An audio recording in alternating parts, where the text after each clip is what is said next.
some things to say about Tipsy Music Festival, Twisted Music Festival, whatever you want to call it. Alright?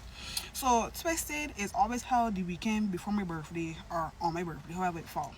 And I usually like to go. I didn't go last year, but I love to go to Twisted. Like, it's be great. I love it. That's the truth. In 2023 was the first time I went. I saw Machelmontano, right? Machel, for anybody that don't know, is a soca legend. He's from Trinidad. He is an amazing performer. Let's start there. He's amazing at what he does. But I saw him. It was great that year with my best friend and my aunt. So in 2024 now, I was eager to go again. So I bought my tickets before I think Machel was even announced to be headlining.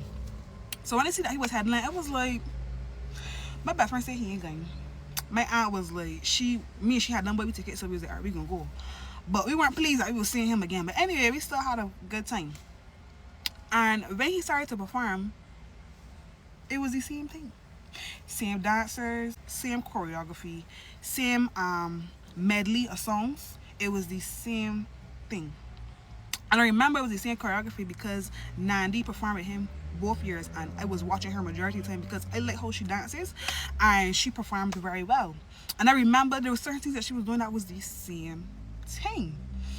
And I was like, when I see people jumping and dancing up, I was like, wait, but this not familiar to y'all? Like, when I see this already, when my man get in the car afterwards, we was like, yo, we don't get scammed. We just get scammed. Like, Twisted and Machel no scam we. Because how you mean you perform the same thing for 2 years?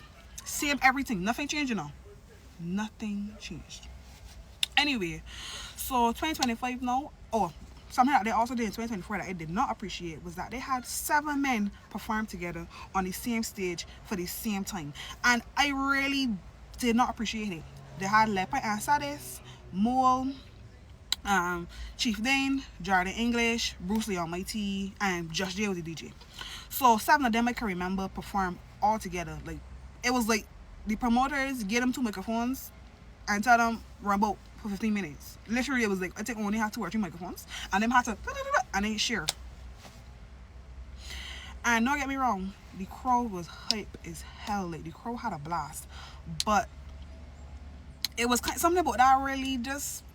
You mean tell me that you couldn't find 7 like 15-minute sets? Like, we couldn't do that. Everybody had to perform together, and people like leadpipeandsaddis could have headlined all together by themselves, no help. They could have headlined. I don't care what nobody tell me.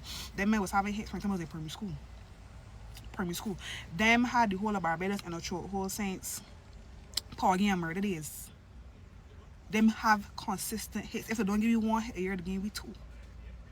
So for them to have to perform with people like Jordan, nothing is wrong with performing with them, but those have like people like Jordan English, Bruce the Almighty. Them was not performing as long as people as like Mole and leadpipeandsaddis. I don't see why all of them had to rumble on the stage together to make it make sense. We had fun though. We had fun, and it was too short. If you can put 7 men together, make it 30 minutes, 45 minutes, but no, 50 minutes. Everybody had to rush and sing the song, pass on the microphone. I did not like that whatsoever. Anyway, so also Tim's performed in 2024. Now, Tim's is a great artist, amazing voice, beautiful woman. However, she performed some songs that nobody knew. I think she had just released an album, and she sang majority of her set was that album, and nobody didn't know. I remember Beijing 2 or Beijing Star. One of them was literally pointing the camera at me, and I was yawning. Because I didn't know the song was very slow paced too. I remember the man panning left, panning right, going all over the place. Then he ended up just turn off the camera because nobody wasn't doing that. And she said, but I didn't say anything much. So I remember people left and refilled the drinks, and like it was not. She just didn't perform songs that we knew. They were great songs, lovely, but nothing that we knew. So I feel like she didn't care to her audience. Anyway, so in 2025 now, when I hear that Tipsy came around again, I was saying I can hesitate on buying my tickets because I don't want to buy my tickets and then Marshall performing again. But I remember I was telling my friends, there's no way he performing again. I was like, they're not gonna do that again. No, they're not gonna. He's not gonna perform again. And then he performed again. I was so vexed because I really was hoping that he didn't, and I could have just bought my tickets last minute. No, baby boo. No. The Sunday when Tipsy was happening, I was home and I was so vexed. But I was like, I'm not buying. No. Anyway, I heard that he switched up his set last year. Thank you, God. About time. But it still didn't make me want to go. And and then Tyler is not a bad performer as well. She seems very nice and everything, but at that time I think she only had like 3 songs that people wouldn't know, like 3 hits, and I just was not propelled to go. Anyway, this year I posted this video in March, Tipsy in July. I really hope that the performers act right this year. I really hope so. I hear that Marshall and one of the promoters is some big up friends, so that's why he's gonna perform all the time. But I'm like, give him a rest. Let him rest. Let somebody else headline. It ain't gonna be a Beijing, although I think it could be like pants like this. It ain't gonna be a Beijing, but let it be somebody else. A beg. And I don't know if it's that they're scared that people would not support a Beijing headliner. Let me tell you something. I was talking to some Jamaicans the other day, right? And they don't know who machelmontano is. They have no clue who that man is. I don't know how they don't know who they is, but them don't know. However, them know Jordanenglish. I remember a time they was talking about some show that was happening. Oh, Jordanenglish be there. Jordanenglish be there. What? They know who Jordanenglish is. Them know a kitty get let down and they mouth to mouth resuscitation.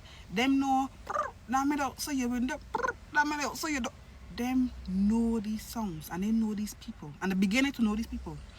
I thought that another set of Jamaicans, them know who Mastaat is. Like Mastaat don't got a headline obviously, but I feel like he could that's a good stage, that's a good look for him to be on. Him and Doja, them is the 2 hottest and newest things out right now. They cater to us outside of crop over thing, which I highly appreciate. And they are getting to be better performers, but the hot punny and people outside of Barbados know who these people are. And I know a lot of Trinidadians go to Tipsy, a lot of Lucians go, Grenadians. I know that them does go. It's not only Bajans that go. People are actually flying to go to Tipsy. So I don't know if it's that the promoters are scared that people that are not Bajans will not support only Bajans. I think that they would. I definitely think that they would. And they know who leadpipeandsaddis is for sure. Them know them 2 men for sure. Anyway, Twisted, please act right this year. I beg. Marshall is great, but please don't get like, we are fatigued now. We are very tired. And some people will still always support, some people will still always go. Some people, this will be their first time going, so obviously they will buy tickets and go. But if Marshall go, if Marshall perform, I can't go. I am becoming fatigued. I'm becoming tired of this now. I'm becoming tired. Give it to somebody else, I beg. I'm pleading with you to give it to somebody else because it